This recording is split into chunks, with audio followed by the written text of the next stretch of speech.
I'm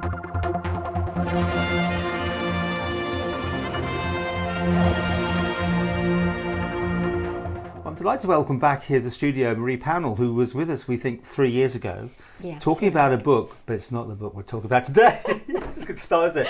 Really we are confusing. going to be talking about this Moontide, and it's flash fiction. It is. Now, first, we better start on What's that? Exactly. Yeah, I mean, obviously, it sounds like you just write it in a few minutes and you come up with a great story.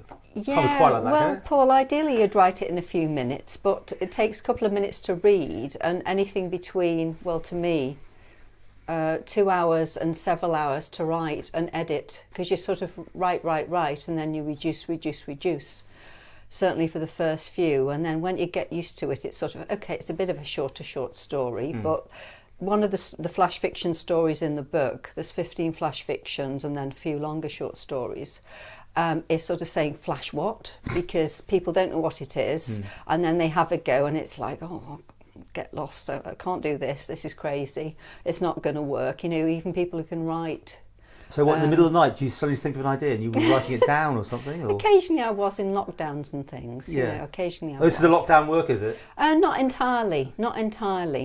Before and since, a couple before, quite a few in lockdown, and a few since. So it's quite cheery. It's not all about being locked down and stuff, but certainly one of the tales in the flash fiction is experiences in lockdown, but for the most part they're amusing. At least 13 of the 15 are amusing or light drama, but there's a couple of sort of turkeys in there, and it's to get people to read the intros, because if they don't read the intros, you wouldn't want to read them last thing at night. So on average you can read, what, one in an hour, half an hour? Or? Reading them? Yeah. Oh no, 2 or 3 minutes. I'm a slow reader, so I like to sort of dwell on every word. But with the intros are anything between a paragraph and just a line or so, really. The intro and the story that the intro goes with, 3 minutes or so, 5 minutes maximum. You can read them on the bus, you can read them while you're cooking. Designed you can read for the them new generation. Tea. Yeah, the generation who just haven't got any sort of... I think the reading habits of sort of, exactly, social media generation. That's what one of the characters in the book says. Oh, it's designed for that. It's sort of fast food in a book, you know. But hopefully it's a bit better quality than that. I'm sort of laughing at myself, really. I mean, why? I mean, this takes a lot of passion to do this, right? And you're self-published. I mean, this is available on Amazon, isn't it? But isn't that taking a lot of, money, if nothing else, and to do this sort of thing? Not really. I had some kind people helping me, and particularly with the beautiful illustration for the cover.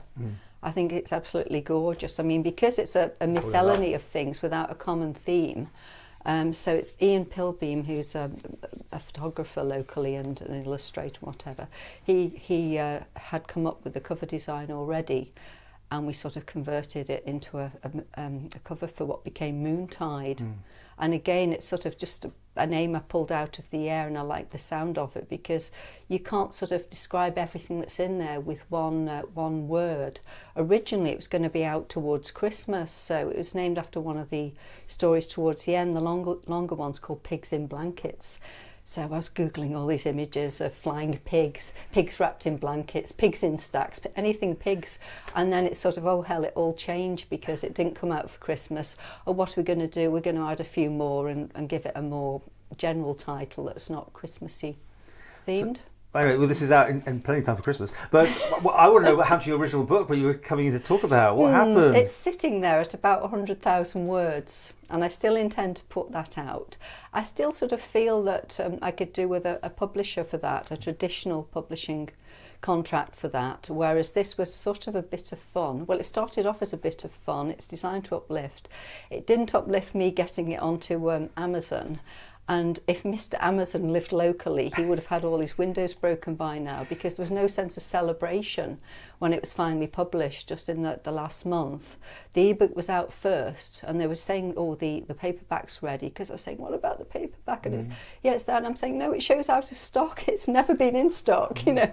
Well, it's there now, right? It is. The Moontide, an anthology of flash fiction. Yes. Available from Amazon and... Amazon UK and Amazon US for anybody who's not local. Do you do book signings on the Isle of Man or anything, you know? No, nothing like that? It's not, it's not sort of, available it has on to be... local sites or anything. Right. So Amazon... but it's just generally, Okay.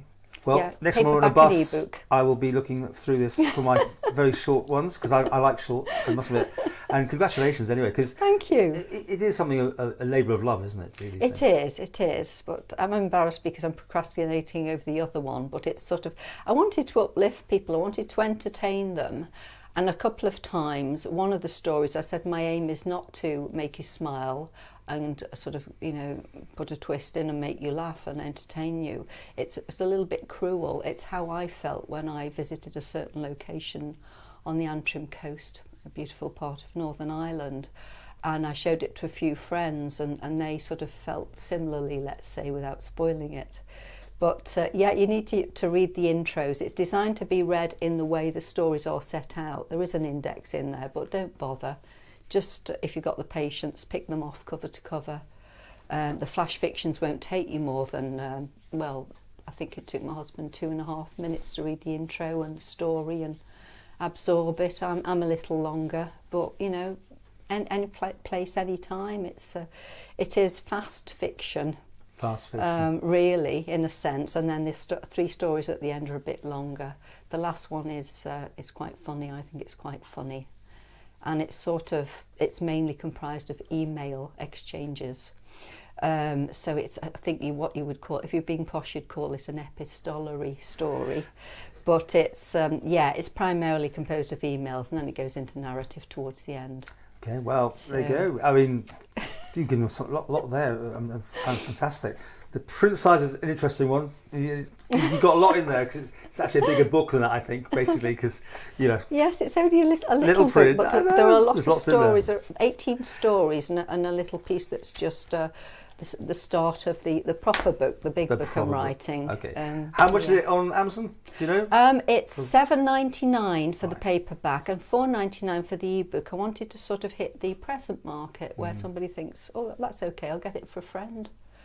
Yeah. We look forward to that one being read by everybody here around the world, wherever they want to buy it, and we look forward to you coming back with your proper bigger book. Paul. I'll be with a stick or whatever, I think, when I come back, and I'll be hobbling up the stairs or waiting for a stair lift. Be that long. So we'll see.